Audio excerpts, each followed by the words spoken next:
Tonton video ini sampai selesai agar Anda tidak gagal paham.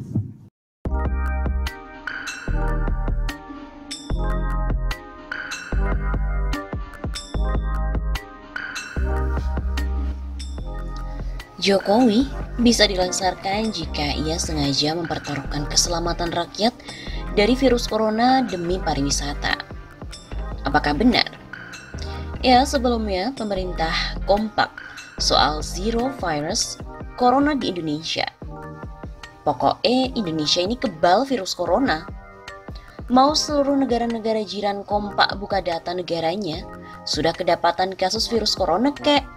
Mau Arab Saudi menangguhkan visa jamaah umroh Indonesia demi antisipasi virus kek? Ataupun mau Perdana Menteri Australia Scott Morrison meragukan Indonesia kebal virus corona kek? Ya masa bodoh.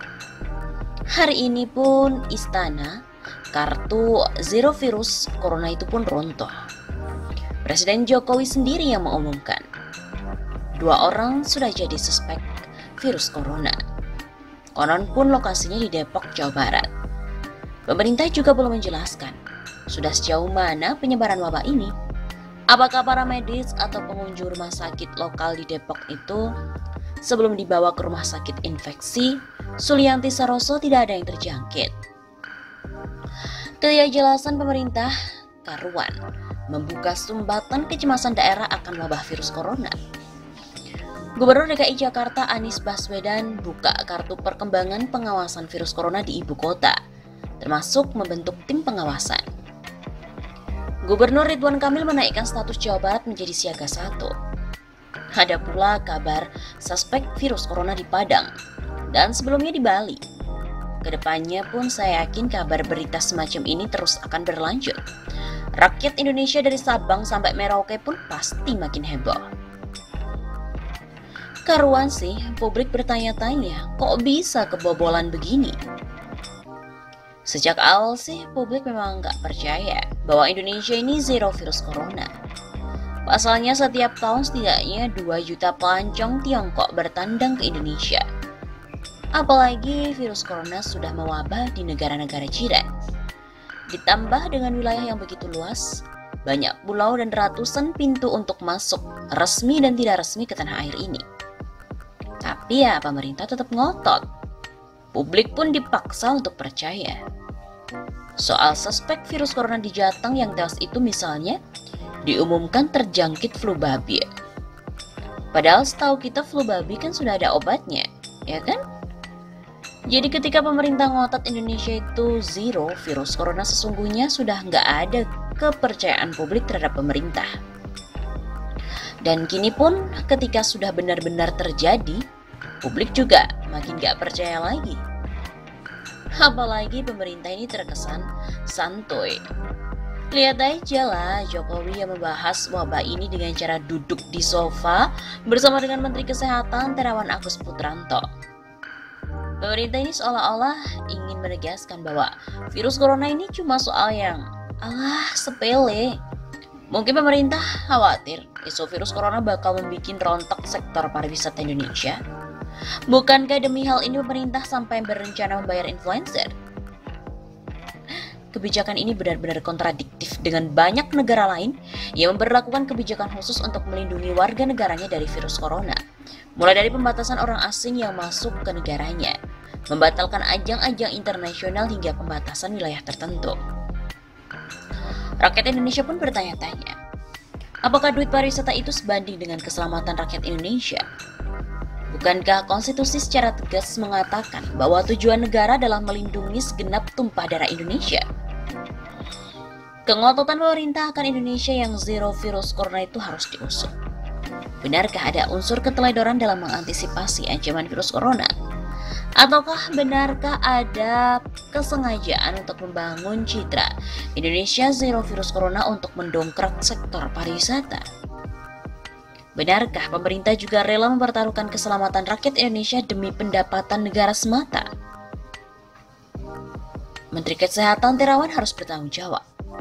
Juga Menko Polhukam Mahfud MD dan Menteri Luar Negeri Retno Marsudi. Bahkan, jika unsur kesengajaan ini terbukti, tidak tertutup kemungkinan Presiden Jokowi dilengsarkan atas tuduhan melanggar konstitusi. Dan kita bisa berkaca, pemaksulan ini lewat kehebohan yang melanda Korea Selatan. Ratusan ribu rakyat negeri ginseng itu telah mengajukan petisi menuntut pemunduran diri Presiden Moon Jae-in karena mereka menganggap bahwa dia dianggap keliru mengatasi wabah virus corona.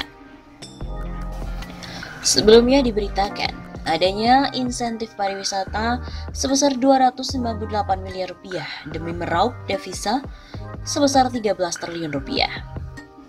Insentif pada sektor pariwisata sebesar 298 miliar rupiah diharapkan memberikan dampak untuk mengakselerasi wisatawan dengan target sebesar 736.000 yang difokuskan ke pasar-pasar lain selain Cina, yaitu di negara seperti Australia, Amerika, dan juga Eropa. Menurut Menteri Pariwisata dan Ekonomi Kreatif, Wisnu Tama, target wisatawan tersebut yang mempunyai spending sangat besar di Indonesia per arrivalnya atau average spending per arrival. Kurang lebih ditargetkan yang merupakan ASPA di atas 1.700 US dollar per kunjungan, sehingga akan mempunyai dampak ekonomi yang besar untuk Indonesia. Begitu kata Wisnu. Dari 736.000 yang ditargetkan, lanjut Wisnu Tama, kira-kira akan menghasilkan devisa sebesar 13 triliun rupiah, juga dengan destinasi dari wisatawan Nusantara. Adanya diskon 30% untuk 25% seat plus dengan diskon aftur dan sebagainya secara total ke 10. Destinasi tersebut sekitar 50% untuk 25% seat yang ada. Jadi kalaupun kita bicara Boeing 737 itu kira-kira ada 45 seat yang mendapatkan diskon. Begitu katanya.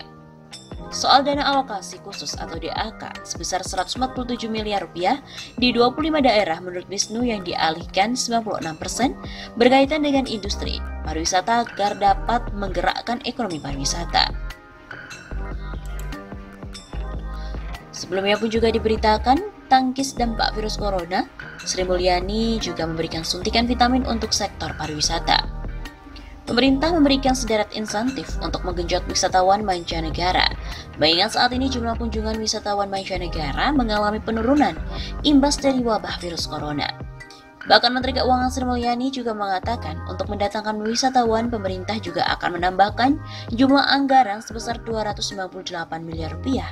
Dan anggaran tersebut akan digelontorkan kepada maskapai serta travel agent untuk mendongkrak wisatawan mancanegara. Untuk dukung turisme, pertama kita berikan tambahan anggaran 298 miliar rupiah untuk insentif airline dan travel agent di dalam rangka datangkan wisatawan asing ke dalam negeri. Ujarnya di Kompleks Istana Kepresidenan Jakarta. Sementara itu untuk insentif yang akan diberikan kepada wisatawan domestik, pemerintah menggelontorkan uang sebesar 443 miliar rupiah. Insentif ini akan diberikan dalam bentuk diskon tiket pesawat menuju 10 destinasi wisata prioritas.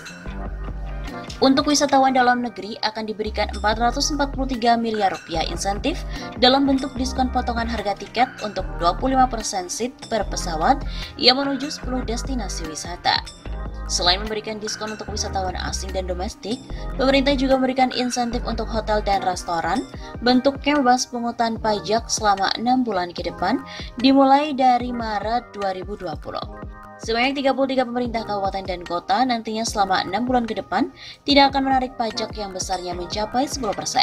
Sebagai ganti dari potensi kehilangan penerimaan daerah itu, pemerintah pusat akan memberikan hibah yang jumlahnya diperkirakan mencapai 3,3 triliun rupiah.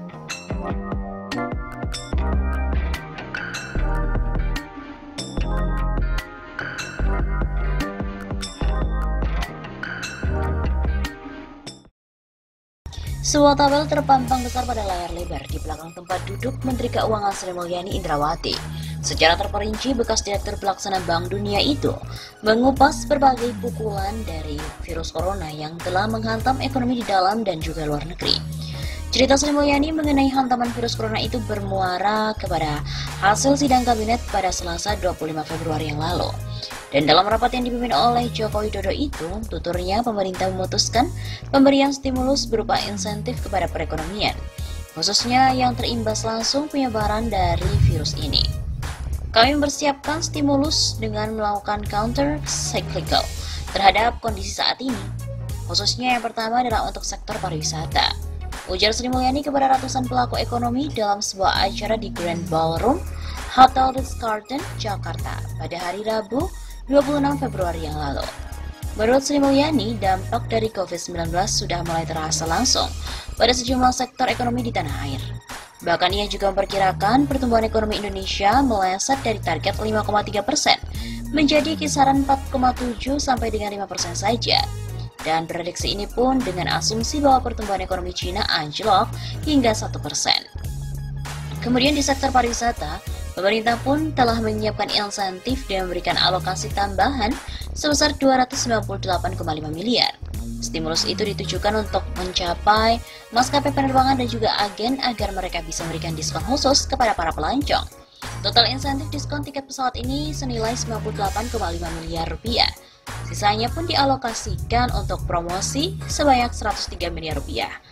Kegiatan pariwisata sebesar 25 miliar rupiah serta relasi media dan jasa pemengaruh atau influencer sebesar 72 miliar rupiah. Dan untuk menggenjot jumlah kunjungan wisatawan domestik, pemerintah juga memberikan diskon 30% untuk 10 tujuan wisata prioritas. Potongan harga itu diberikan dengan kuota 25% dari jumlah kursi pesawat di setiap penerbangan. Destinasi wisata yang dimaksud antara lain Danau Toba, Yogyakarta, Malang, Manado, Bali, Mandalika, Labuan Bajo, Bangka Belitung, Batam, dan juga Bintan.